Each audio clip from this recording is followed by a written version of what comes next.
पूर्वे कूअर पानी पी लोके 100 वर्ष अति आराम रे अतिक्रम करि पारुथिले किंतु एबे आक्वागार्ड रो पानी पी 40 वर्ष अतिक्रम करबा कष्टकर होई पड़ुछि।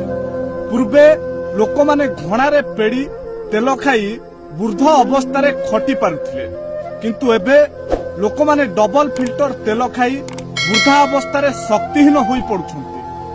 पूर्वे लोक माने गोटा लुण खाई सुस्थ रहुथिले किंतु एबे आयोडीन युक्त लुण खाई भी असुस्थ होई पड़ुछन्ति लोके। पूर्वे लोके अंगार करंज लिम आ लुण रे दांत घसी भी सेमानकर दांत समस्या किछि नथिला किंतु एबे कोलगेट रे दांत घसी भी कम बयसरु विभिन्न प्रकार दांत रोग रे शिकार हेउछन्ति लोके।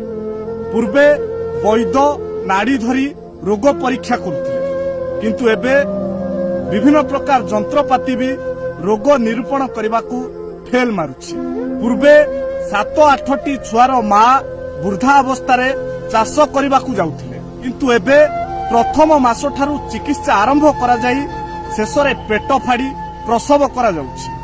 पूर्वे हांडी गुड़ पिठा पेट भरी खाइले भी किछि हेउ नथिला किंतु एबे मिठा न खाई भी मधुमेह रोगरे शिकार हेउछे आमे।